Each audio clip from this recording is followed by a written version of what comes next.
وصیت کرتے کرتے زاروں قطار رونے لگی بیوی. تو جناب مولا کائنات نے کہا بیوی آپ کیوں رو رہی ہیں؟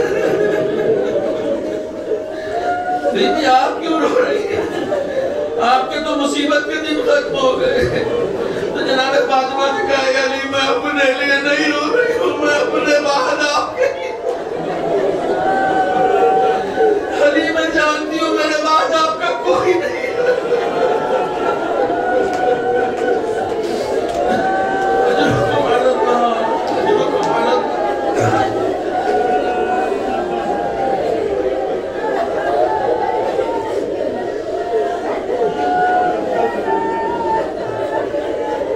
جزاکم ربکم. خدا آپ کو کسی غم میں نہ رکھے. کچھ مرثیہ ایسا ہے جو مولا کائنات نے خود کہا ہے. مولا کائنات کا اپنا مرثیہ ہے. آپ کو معلوم ہے مولا کائنات کا مرثیہ میں لے کر آیا ہوں. پیغمبر کی رحلت کے بعد بھی مولا کائنات نے اس طریقے سے گریہ نہیں کیا جس طریقے سے فاطمہ کی رحلت پر کیا. مولا کائنات مسجد چلے گئے. اسما سے بیوی نے کہا کہ اسما میں حجرے میں جا رہی ہوں، جب تک میری تسبیح و تحلیل کی آواز آتی ہے سمجھنا فاطمہ زندہ ہے. جب میری تسبیح کی آواز آنا بند ہو جائے سمجھنا فاطمہ اس دنیا سے پوچھ کر گئی. اسما کہتی ہوں پورے وجود کے ساتھ اپنے کان اس حجرے پر لگا دیے تھے جس میں بی بی زہرا چلی گئی تھی. کہتی ہے جب تک تسبیح و تحلیل کی آوازیں آتی رہی اسما کو ڈھارس رہی، لیکن جیسے ہی تسبیح و تحلیل کی آواز آنا بند ہوئی ایک مرتبہ اسما نے ماتم کرنا شروع کیا. باپ حسینہ اے میرے بچوں جاؤ اپنے بابا کو بلا دو، تمہاری اماں اس دنیا سے.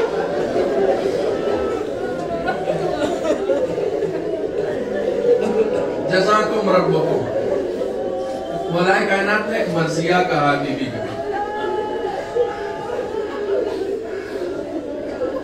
بس ایک دو بند اس مرثیے کے آپ کو سنیں. مولا کائنات کا مرثیہ کسی ذاکر کے مصائب نہیں ہے.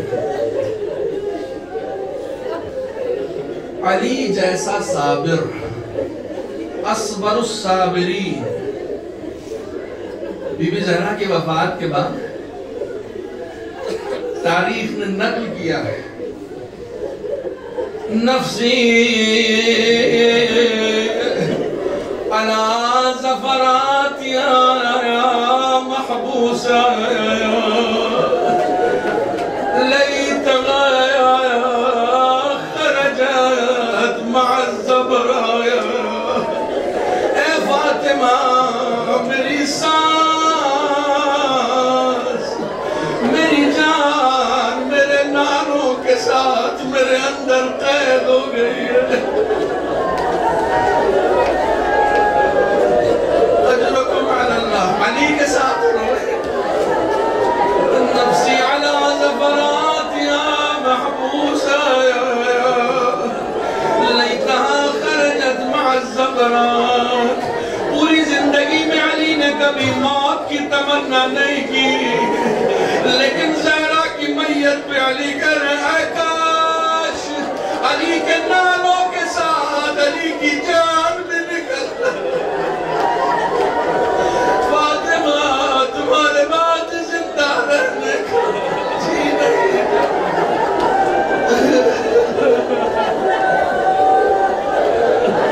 لا خیر بعدک فی الحیات وانما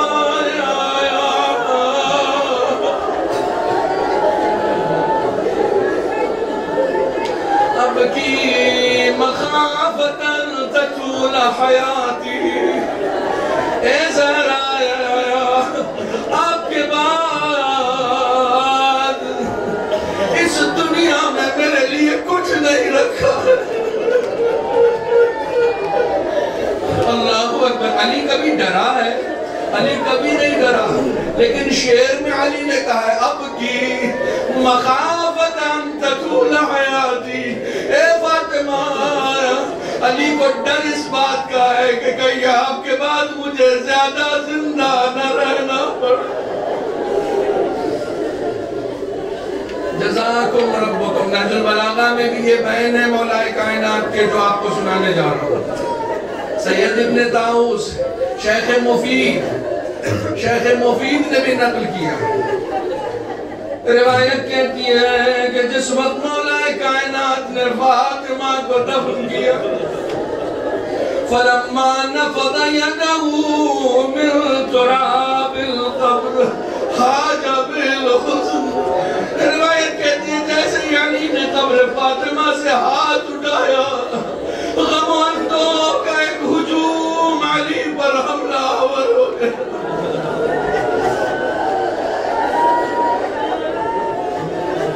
وأرسل دموعه على خديه۔ علی کے رخسار آنسوؤں سے گیلے ہو گئے۔ وحول وجهه إلى قبر رسول۔ علی نے اپنا چہرہ قبر رسول کی طرف کیا، کہا السلام علیکہ یا رسول اللہ۔ بس میں نے مجلس ختم کی۔ السلام علیکہ یا رسول اللہ، عنی وعن ابنتک وحبیبتک وقرۃ عینک وظاہرتک۔ یا رسول اللہ میرا بھی سلام لیجئے، اپنی بیٹی کا بھی سلام، اپنی حبیبہ کا سلام لیجئے، اپنی سب سے پہلی ظاہر کا سلام لیجئے۔ نہیں علی کا آخری جملہ سن لو، میں نے مجلس ختم کی۔ رسول سے شکایت کی ہے مولا کائنات نے، فرماتے قلّا یا رسول اللہ ان صفیت کا صبری۔ یا رسول اللہ میں نے جنگوں میں زخم کھائے، میں نے صبر کیا، لیکن آپ کی بیٹی کی رخصتی پر مجھ سے صبر۔